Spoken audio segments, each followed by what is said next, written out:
In these times of polarization, populism and pessimism, those three Ps that we confront every day, it's vitally important that when we talk about technological change in particular, we start from the human ends of change. What is it we are trying to achieve as a consequence of technological change?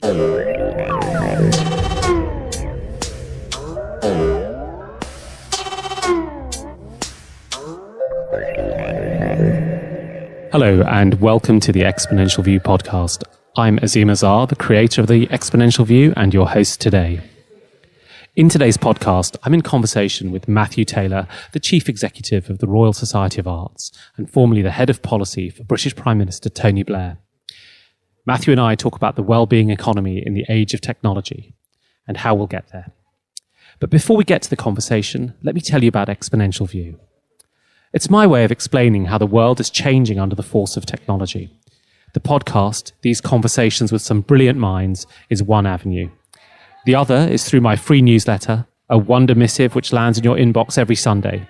If you haven't subscribed, you can find it at www.exponentialview.co. That is www.exponentialview.co. In today's conversation with Matthew Taylor, we explore the well-being economy and what it means in an age of technology. Matthew argues that the narrow focus of the economy on economic growth, supported by an unstoppable train of complex technology, might lose widespread popular support and result in a backlash. The rise of populist leaders in many countries being early evidence for this. He proposes instead a well-being economy, one which emphasizes human flourishing in many dimensions, and we explore via some fascinating segues how we might get there. For the next few weeks, the Exponential View podcast is sponsored by Spotify. I'm a massive fan of Spotify and I've used it as my music service of choice for several years. So it's exciting that Spotify has now rolled out a podcast service. This means you can find your favorite podcasts there too. Just launch it and search for Exponential View. Well, I'm delighted to have with me as my next guest, Matthew Taylor, who's the Chief Executive of the RSA, the Royal Society of Arts. Matthew, thank you for inviting me into this wonderful building and being on the podcast. It's a pleasure. And in fact, the building will be even more wonderful because in 2 days' time, we're reopening our underground floors and they're going to be absolutely lovely. So it'll go from being an amazing building to being a fantastically amazing building. A lot of our listeners are not based in the UK. Could you just say something about the RSA? So the RSA, whose full name is the Royal Society of the Encouragement of Arts, Manufactures and Commerce, is a 270-year-old think tank, born in the Enlightenment, and our current strapline is 21st century Enlightenment. And I guess what we've always really been about is how do you give people a sense of agency in their lives, and we've always been interested, I think, in technological change. We've always been independent, we've always been optimistic, focus on innovation. So the questions that we ask today really are in a variety of areas. How can we give people this kind of greater sense of agency that they're authors of their own lives, even in these very fast-changing, complex, volatile times? And that's not just what we look at as a research organisation. Also, we have 29,000 fellows, and they support us and we support them to be change makers. So we try to exemplify the idea of kind of empowering people as change makers, authors of their own lives in the very nature of ourselves as an organisation. We're not a traditional think tank that generates pamphlets and sends them into government and tells government to change stuff. We're much more interested in working bottom up to achieve change with our fellows and our partners. That idea of optimism and the multidisciplinary nature of the RSA makes it a really special place. And I've come across a few of the research programs you've been working on. I know you've got some work on the future of work, and you've got some other streams in AI and ethics as well. Can you just lay out what a couple of the priorities are? Again, I just think it's such an interesting institution. I'd love people to know more about it. So we work in three broad areas. We have three kind of teams in our research department, as it were. We have creative learning and development, so the focus there is on education and how can we educate young people in a more holistic way, prepare them to be rounded citizens who are able to make the most of their lives. We have a team called Public Services and Communities, and that's really around how can government, how can public service delivery be about enabling people to solve their own problems, which isn't to mean government just pulls out of the way, but government is genuinely there to empower people to be able to work together to solve problems. And then economy, enterprise, and manufacturing, where we're focused on how can we have an economy which, yes, it's dynamic, yes, it's sustainable, but also gives people a sense of agency. So we're interested in self-employment, entrepreneurship, different ways of organizing work. That's our kind of focus, but also our way of working is to think very hard about change. So, I'm getting on now and I have a history of working in government. I was head of policy for Tony Blair and running a more conventional think tank, the Institute for Public Policy Research, which is our leading left-of-centre think tank. And that experience led me to kind of feel that traditional models of change don't really work.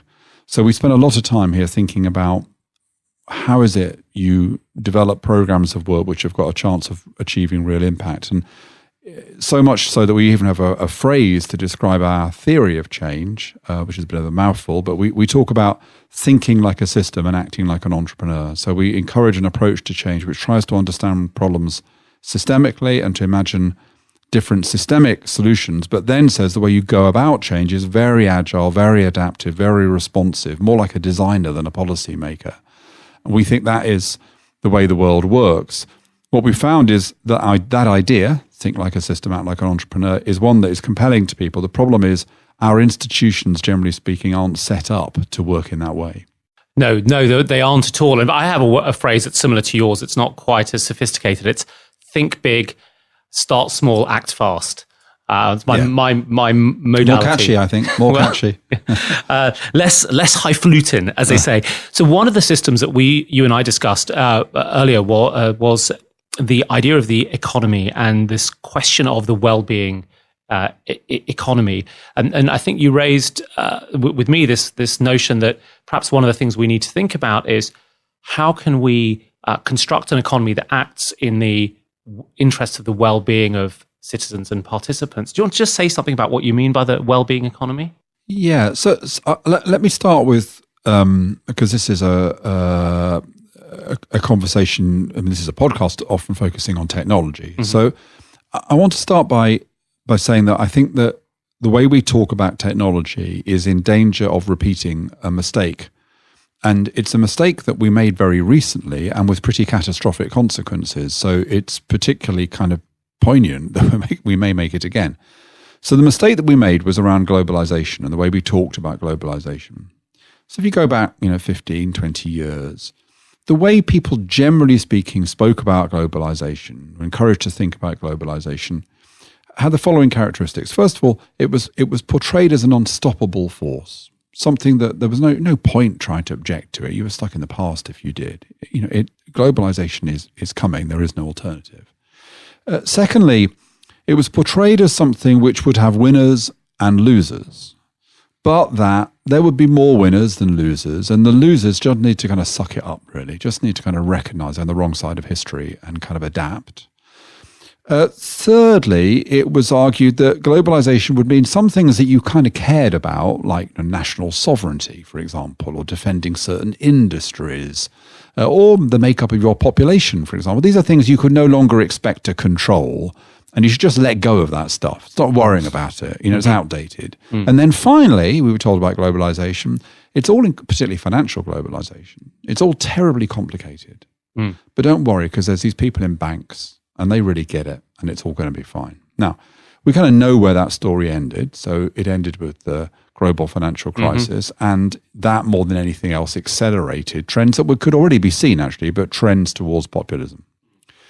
If you listen carefully to what you hear from Silicon Valley about technology, you'll just hear the same tune. You'll hear the same tune. You'll hear technology is an unstoppable force. Mm-hmm. You'll hear there'll be winners and the losers need to suck it up. You'll hear there'll be things that you care about, whether it's your kind of, privacy or your children's well-being or the capacity to maintain your democracy. Well, those things you just have to sacrifice for the upsides of all this stuff. Mm-hmm. And then finally, and it's all very complicated, but don't worry, because there's these guys in California and they wear jeans and they care about their kids and they give loads of money to charities. So it's all going to... Now, that story is already, I think, run out of road. So I say all of that because it seems to me in these times of polarization, populism and pessimism, those 3 Ps that we confront every day, it's vitally important that when we talk about technological change in particular, we start from the human ends of change? What is it we are trying to achieve as a consequence of technological change?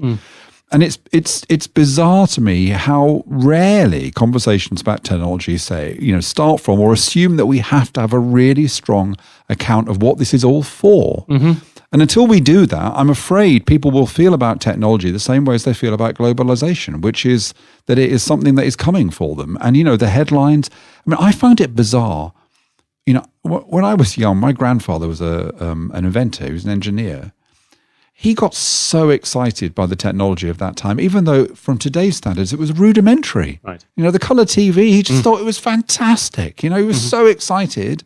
And then you look at what technology is going on now, and actually most people feel a bit pessimistic about it all. They feel very pessimistic, yeah. But this idea of what the goal is, isn't that embedded back in neoclassical economics? In a sense, the thing that the technologists have and the globalization crew had was a sense of Homo economicus, who was rationally able to make the right kind of choice, maximize their utility, and ultimately was also some kind of strict utilitarian. And that's the sort of the theme that runs in common with both of those trends. Yes, I think it does. And that kind of almost kind of voodoo belief that all our individual decisions are somehow going to result in the right long-term choices for us collectively which still, of course, is still happily taught in economics departments, is problematic. I would also actually relate it to the hollowing out of the core principles of the Enlightenment.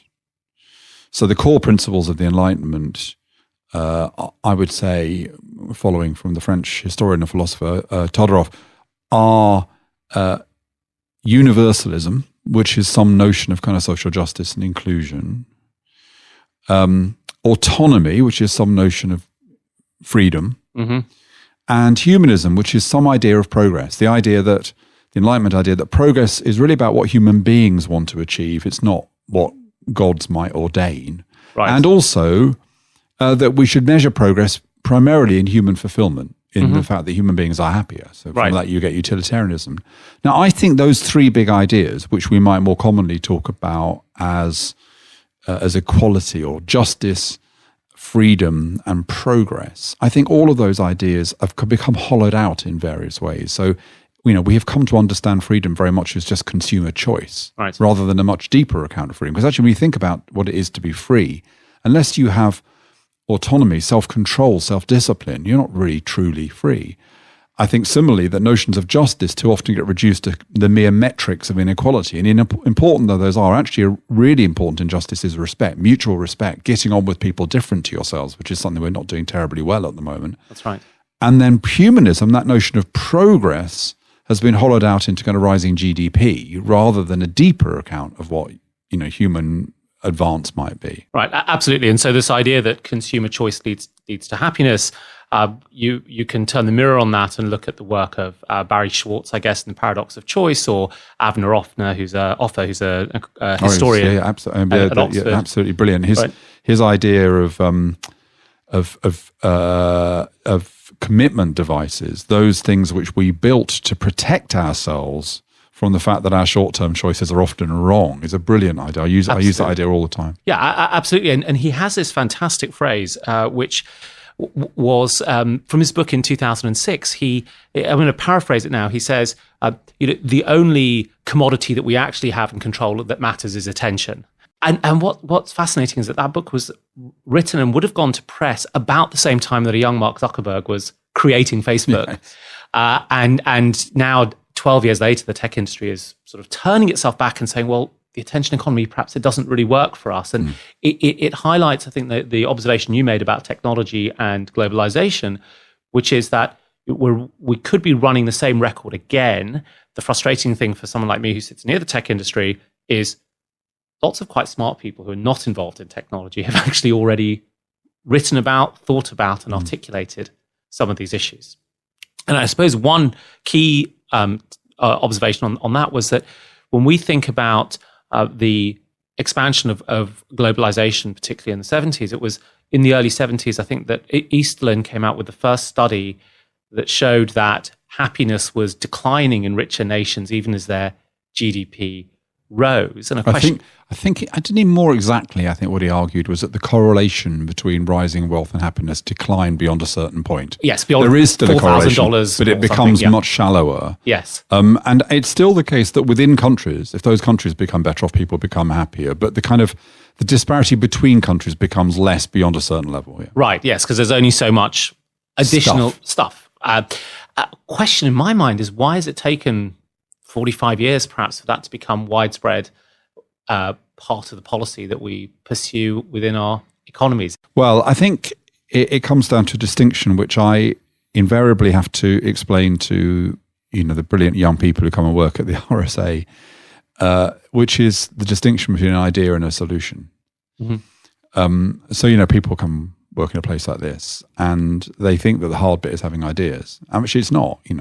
It is hard to have ideas, but they come to you. The really hard thing is turning an idea into a solution. So you can have all sorts of ideas about how we should do things differently, how the economy should work differently, how it's not working in the right way. But how do you solve this problem? How do you get from where we are to where we need to be? And I think that's the difficulty. So to take one dimension of this, it's very easy to say, well, GDP isn't that strongly related to human happiness. Consuming stuff isn't related that much to happiness. So therefore, what we need to do is to, question economic growth. The problem is public services rely upon economic growth.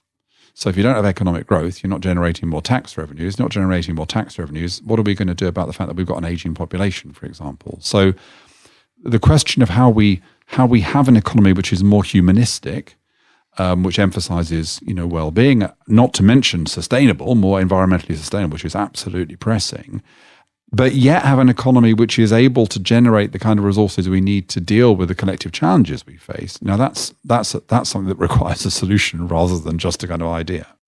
Point taken. We'll get to your suggestions for solutions in a second. So let's talk about the well-being economy and understand, what would it actually look like? What would it feel to live in a well-being economy? Well, I think the starting point would be this, that we would look at various activities that we undertake where we don't currently really prize well-being very highly. We see it as a kind of epiphenomenon, not really central to it. Right. The one that I've talked about most is work, of course. So I did a piece of work for Theresa May a couple of years ago. That work had lots and lots of recommendations. I'm still waiting for the government to respond fully to those. But the critical idea in that report was and it's in its title. It was called Good Work. And what I argued was that we needed to take quality of work as seriously as we've traditionally taken quantity of work. So one very strong example of a well-being economy would be an economy which says that whilst recognizing that people's experience of work and what they want from work is subjective, that what you want from a pizza delivery round when you're on your summer holidays from university is different from what you might want if you're talking about your kind of lifetime career. But whilst recognizing that we should want every job to be a job which gives people the possibility of a sense of fulfillment and a sense of personal growth. Now, we're a long way away from that. Now, what I think is encouraging is that since I published that report, the idea of good work really seems to have struck a chord. The government's invited me to be on their Industrial Strategy Council as a kind of good work person. So they've connected it to the goal of improving our productivity.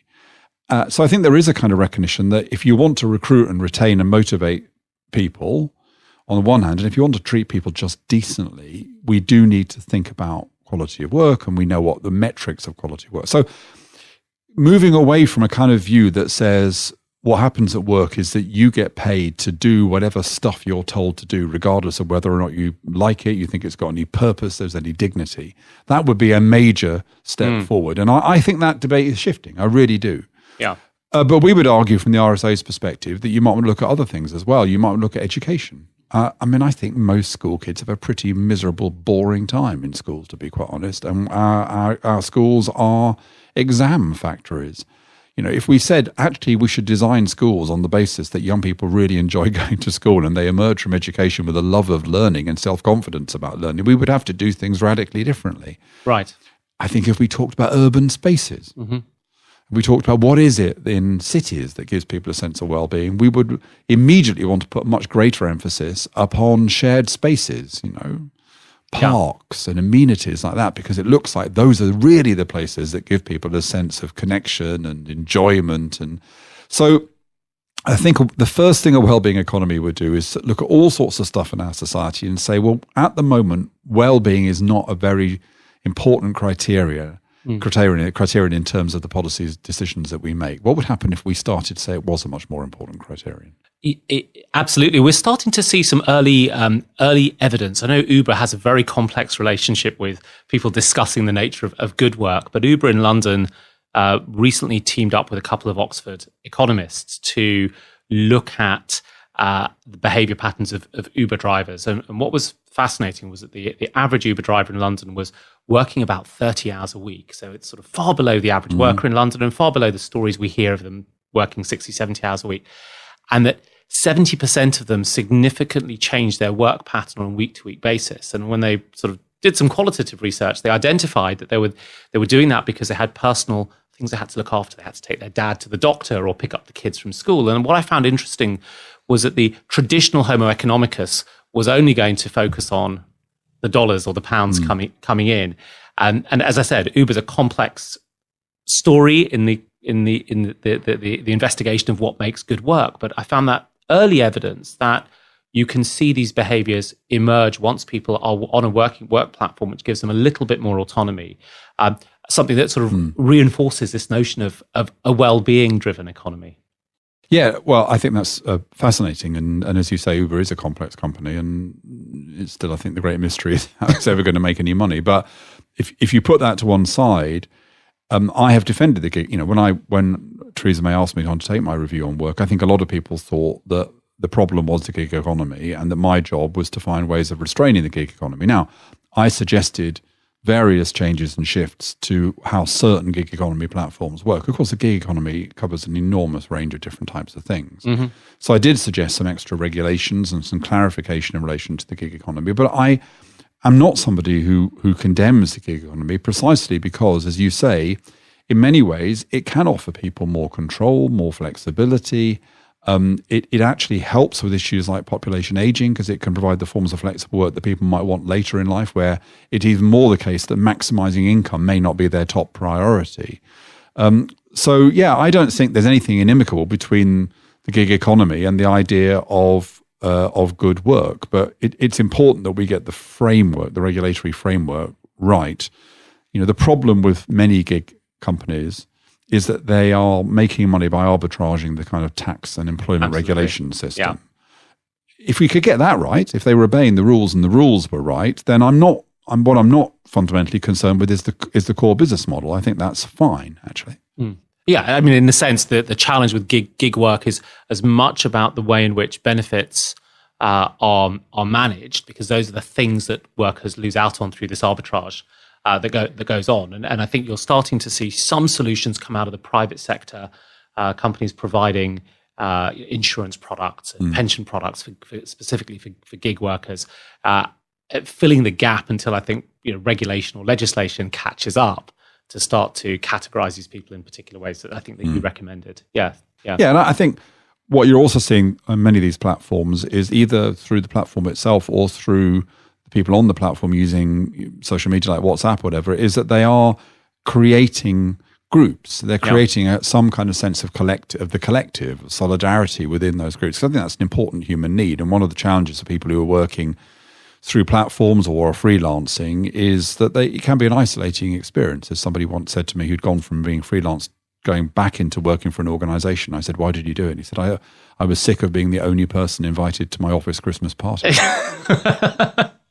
Well, if we come back to the well-being economy, one of the challenges that I can see is that we have used the price mechanism for things other than just profit maximization. We actually use the price mechanism as a way of allocating resources and figuring out what the economy needs to produce at any given time. And it's pretty simple because it's a single number. How does that information transmission mechanism in the economy work if we are starting to emphasize other characteristics, other attributes of activity? I think it's important to distinguish between the market mechanism and capitalism. And I absolutely agree that markets are incredibly efficient ways if they're properly managed, if we avoid the inherent kind of perils that occur when markets run for a period of time in tendencies towards monopoly and rent seeking and stuff like that. But as long as you manage markets properly and you regulate them properly, then they are an incredibly efficient way of transmitting information, and much better than the state, generally speaking. So I don't have a problem. I don't think that a well-being economy wouldn't have market mechanisms. I think the question would be, how is it we try to have a realistic conversation, and this is where democracy and politics has an important role to play, a realistic conversation about the way in which we want to value and price things like well-being. And so when people buy a consumer good, they recognize that they're paying a little bit more than they might be paying in a system where there was no regulation, because they want the workers who are making that product to be getting the minimum wage. They want there to be certain environmental health standards that are being respected. So the question is, for a good work economy, yes, I think on the one hand, you can make an argument that good work is more productive. So actually there's a kind of self-interested reason for business to want to have good working practices. But I also think that generally speaking, the public's attitude, and we see this in attitudes to the minimum wage, would be, I don't want the price of my goods to be that somebody is working in a way that I think is unreasonable. Right. And but what you're pointing out is that certain rules, regulations, laws need to change, and that requires a sort of political will. And we seem to, in the UK and in the US, and increasingly as in other advanced countries, be struggling with our ability to get through and articulate that will into the sorts of changes that we're discussing. I mean, in a sense, you described this earlier when we had a conversation a few weeks ago, is how do we get through the shark-infested waters of the current politics? And I'm curious about how you think we do that. Yeah, so I think it's a mixture of things which might sound rather different. So on the one hand, I think we need to renew people's optimism. And I think we need to say to people, look, liberal democracy, whether it's the kind of centre-right or centre-left variety, and liberal democracy stretches in models from kind of America to Scandinavia, that liberal democracy has a pretty strong record overall of improving people's lives and life chances, and indeed even quality of life. But that liberal democracy is much more fragile than we might have thought. The 30 years which I just about grew into after the Second World War, sometimes called the Trent Glory years, because they were such amazing years in terms of what happened in relation to economic growth, the growth of the social wage through the welfare state and other forms of protection, the relative balance of labour and capital during those times, the fact that governments, although not loved, governments are never loved, but they were more confident, they were more respected. Those years that we grew up into, and then we enter into a kind of period that starts in the 70s and goes on, where it starts to feel like we're trying different things with that model, and neoliberalism becomes the main way in which we're trying to make that model work. But there's always a sense that we're going to go back to that old normal. And I think what we've got to recognize is it wasn't an old normal. It was a particular set of circumstances. And to recreate that, to get it right again, to get the system right again, is going to require a lot of hard work. And when I look back to my time working for Blair, I think the biggest mistake we made, and I understood exactly why we did it rhetorically, was we used to say you could have economic dynamism and social justice at the same time. So, you wanted to argue from the center that you could have everything. Everything could align together. And I think that isn't the case, actually. I think that for liberal democracy to work, it means tough trade-offs, hard choices, not just for government, but for everybody. So the new politics, if ever we get to a new politics, will be a politics which is optimistic about what can happen, and particularly talking about the role that technology could play in a great leap forward in terms of human fulfillment and experience. But that recognizes that creating this, but to have the system, and we know what that system is, it is liberal democracy, but to have the system that can deliver those benefits for us is going to require us to be more vigilant, more realistic, more patient than politicians have encouraged us to be for a very long time. Just a reminder that support for Exponential View comes from Spotify. Now you can listen to your favourite music and podcasts in one spot with Spotify's new killer feature, the Podcast Hub. Now back to our conversation. There seems to be a really difficult bridge to cross, though, which is that the society is getting more complex and the problems are getting more technical. And so on the one hand, you need more technical expertise and you need to have people who can be responsible for those outcomes. I'm using a phrase that I read in David Runciman's recent book.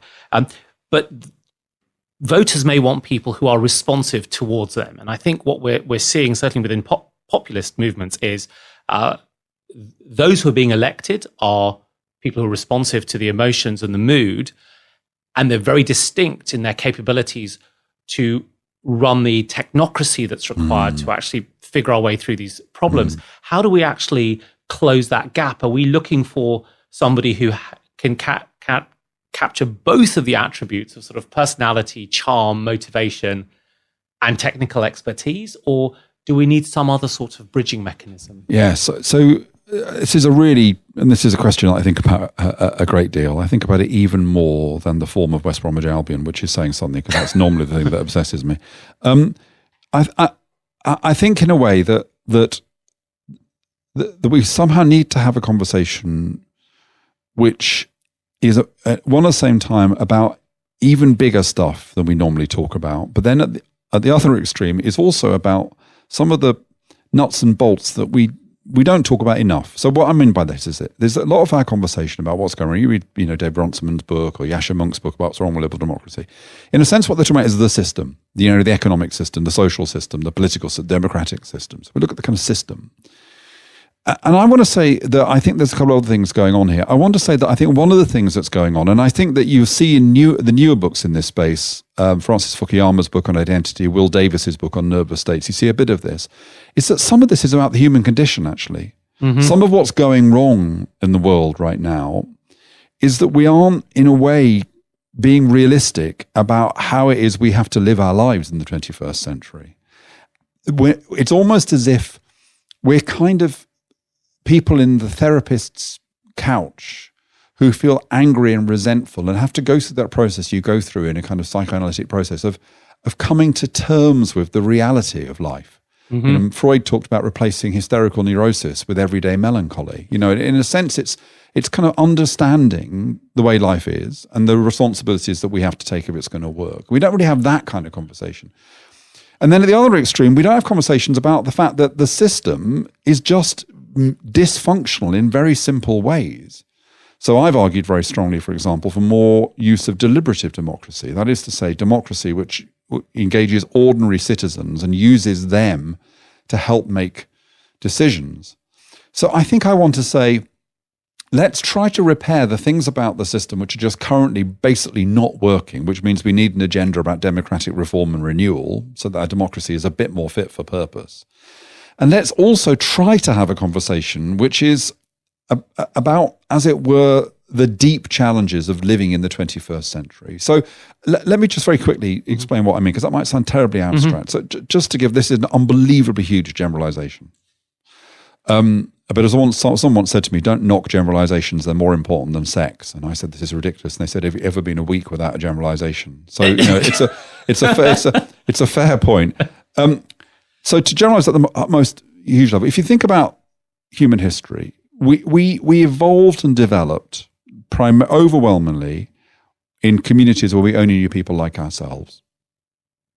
What we want to get to is a world where we are very happy, in a diverse world where we're constantly rubbing shoulders with people different to ourselves. Where are we now? Embedded in the kind of identity politics, just completely unable to kind of deal with the diversity of human people and their attitudes and their lifestyles and their cultures. So the transition is from homogeneous communities to diverse communities, but we're stuck in this middle place. Similarly, you might argue we're moving from a hierarchical world, which has existed for kind of thousands of years, really, from a world where we were governed to a world where we might want to be governing ourselves. Where are we now? We are unwilling to be governed, but unable to govern ourselves. We're stuck in this middle ground, resentful of politicians, but often demanding of them things that are impossible to have. As Ben Page, our leading pollster, says, the British people, what they want is very simple. They want Swedish welfare on American taxes. Right. And then thirdly and finally, we're going from almost all of human existence in a time of scarcity to hopefully a time when what we focus on is quality of life and fulfillment. Where are we in the middle? We're in the middle with the kind of diseases of affluence, unable to cope with choice, consuming all this stuff and not getting anything out of it. So you could argue that humanity is in this kind of transition point, and that part of our conversation about what's going wrong has to be about what kind of human beings do we need to be to thrive in the 21st century. Absolutely. And that's not just about having engineering skills. I don't mean that kind. I mean, I'm in a deeper kind of existential question about what it is to be a successful citizen 21st century. Or a successful human. And there's something that came out in, I think in Fukuyama's recent book, where he talks about sort of status anxiety, and his suggests that we have this drive for status. Yeah, absolutely. And it comes across in I think some recent behavioral economics research, and in Avner Offer's book as well from 2006, where we identify that the presence of status comparisons and the presence of inequality is what an economist would term a negative good. It's a bad. Yeah. And I think one of the challenges with the vision that you paint is, how do we train ourselves to overcome the inevitable inequalities and status inequalities that would emerge in a society, and that would then potentially construct a status competition that perhaps gets us back to where we are today? So I think that's absolutely right. And the way I'd explain it is this. I'm writing a book which is broadly based upon a school of thought called cultural theory, which is a really unhelpful name, but it's also got even more unhelpful name. Sometimes it's called neo-Durkheimian institutional theory, and sometimes it's called the theory of plural rationality. It's all broadly based on the work of Mary Douglas, and I'm trying to simplify it and make it accessible. And basically what this theory argues is that there are four fundamental ways in which we think about the world and which we approach change. And those four fundamental ways are the hierarchical. So we do things because we're told to. And that's about leadership and strategy and rules and regulations and expertise and all that kind of stuff. And then secondly, individualism, which is we do stuff because we want to do it for ourselves, because it's part of our own story. And that's about, and you connect that with kind of entrepreneurialism, creativity, markets, competition. And then thirdly is solidarity, which is we do things because we're part of a tribe. We do things because people like us do that kind of thing. And that's really about responsibility, but it's also about kind of tribalism. And then fourthly, kind of fatalism, actually, which is that often we just don't think it makes any difference what we do. And anyway, we're all going to die and be forgotten. So what's the point of it all?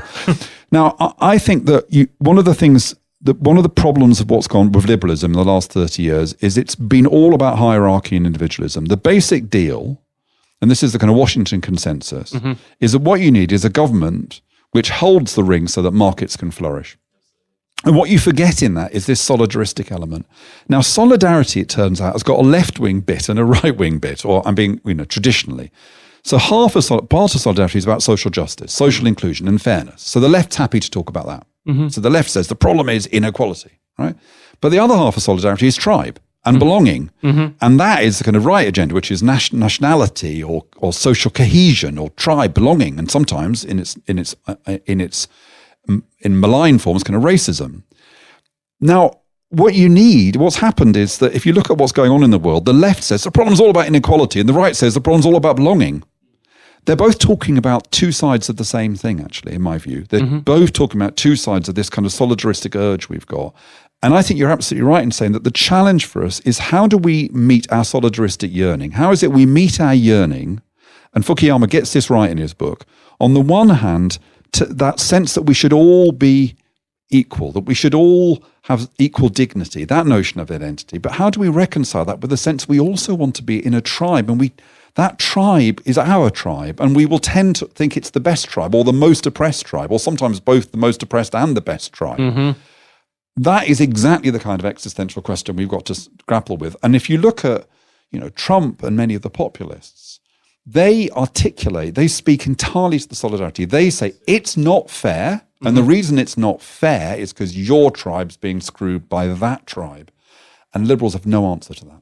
They don't. Now, we've trodden onto the area of identity politics, which is my wife's academic expertise rather than mine. So I'm going to sneak a technology question into that, though, which is that one of the things that we can do with technology is we can identify tribes much more effectively, and we can carve ourselves off into tribes. There's this function that network scientists call, which is an attribute called homophily. Yep.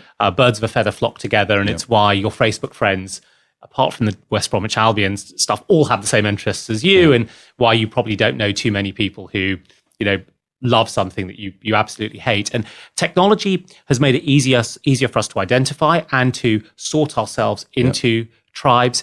And it's not just digital technology. It's making it easier to get a mortgage. It's making it easier to move from country to country or across the nation. So there is also this wall of things that are making it cheaper for us to identify our in-group or our set of in-groups, and then only work and live within those in-groups. Yep. So is that a challenge to this solidarity element that you think needs to come to bear, or do we live with it and say, well, look, can we potentially have a society where people identify their group much more tightly than they do, and they don't really interact with other groups? Yes, I think this is a really complex issue, and I completely get the idea, and that we should encourage people to mix with people unlike themselves.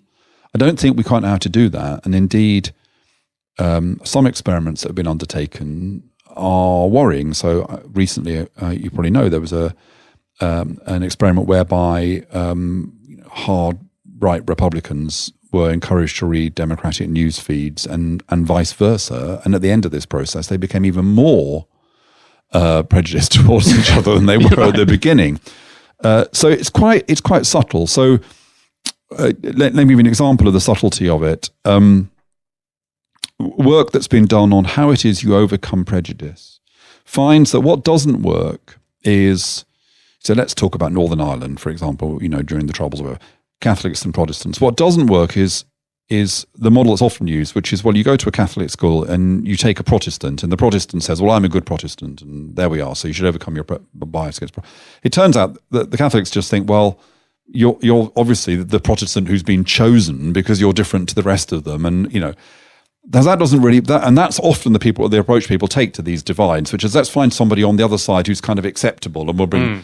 What does work is something more simple, really, which is, if you were on the other side of the divide, if you have a friend on the other side of the divide, that influences me. So the fact that my friend has a friend who is across the other side, that is something that will have an influence. So these things are quite subtle. So probably for me, as a liberal, reading, if I was an American Democrat, reading Republican news feeds probably wouldn't do it. Or having a kind of tame Republican come and sit at my dinner table wouldn't do it. But actually, if my best mate was a Democrat, said, actually, my best friend's a Republican, that would probably have a much more positively insidious kind of impact on me. So how it is we overcome this is a new science, and something we need to kind of work on. I absolutely agree it should be a policy goal. And that's why I've come to, for example, be hostile to notions of faith schools, which is a policy which was promoted actually in the government that I was part of. I also think that we have to just take personal responsibility for this. We talk about the things we have to do to make ourselves healthy, go to the gym and improve the food that we eat, and we're all kind of constantly self-improving by working with apps. I'm trying to learn French, trying to learn the guitar. I do think that actually positively searching out engagement with people who are different to yourself is something that's one of those 21st century citizenship skills that I was talking about earlier. We've not talked about the other model to liberal democracy, though, yet, which is the one that appears to be working in China. And that by some arguments, is quite significantly enabled by technology and by the government having a very sort of strong control of surveillance, but also strong influence on the digital platforms that are used so heavily by Chinese citizens.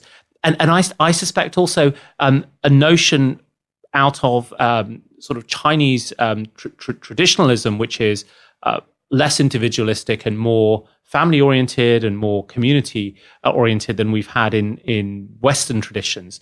Is that a possible route? Yeah, I mean, I wouldn't claim to be a Chinese expert. I think what I'd say is that I think the Chinese model will either evolve into something which is more liberal and democratic, and it'll be distinct, it'll be different, and that's fine, or else it'll come under pressure.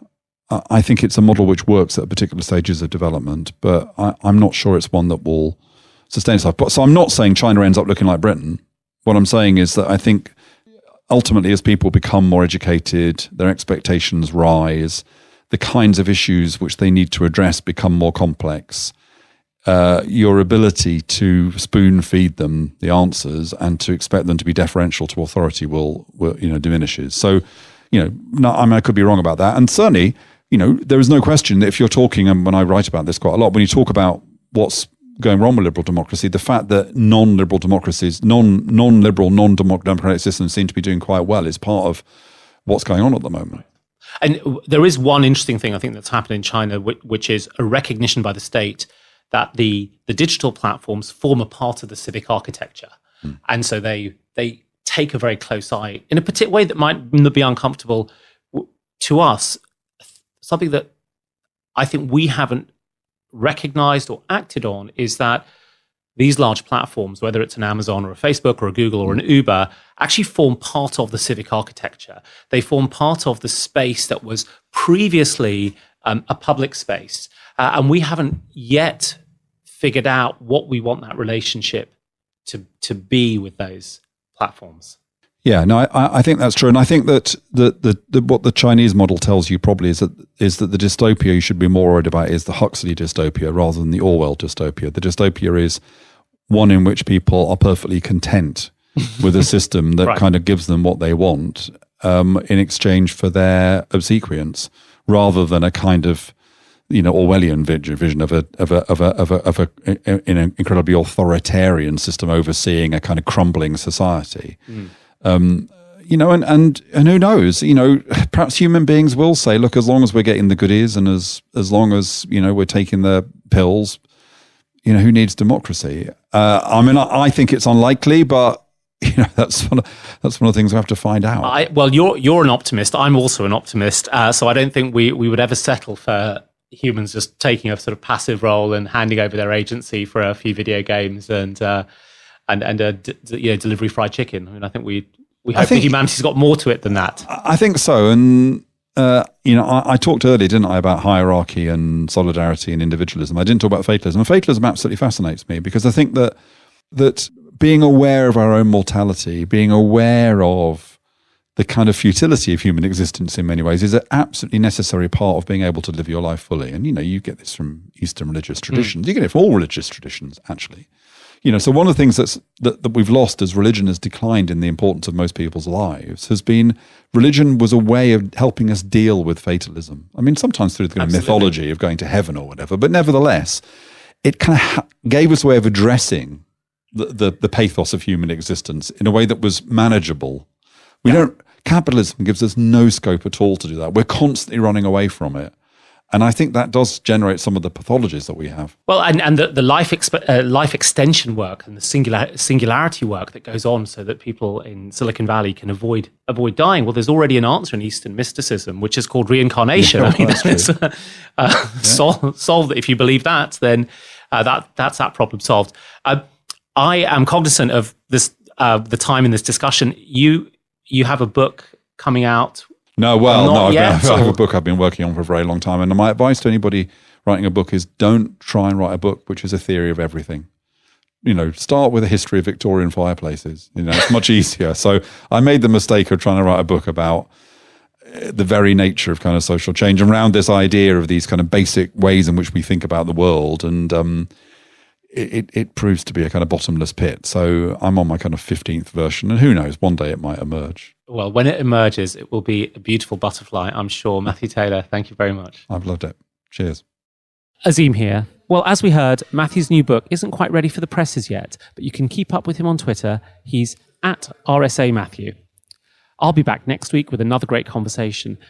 And remember, it really helps us to reach new audiences and helps us continue to improve the quality of debate around technology when you share this podcast. So please take a moment to share it with your friends or recommend it.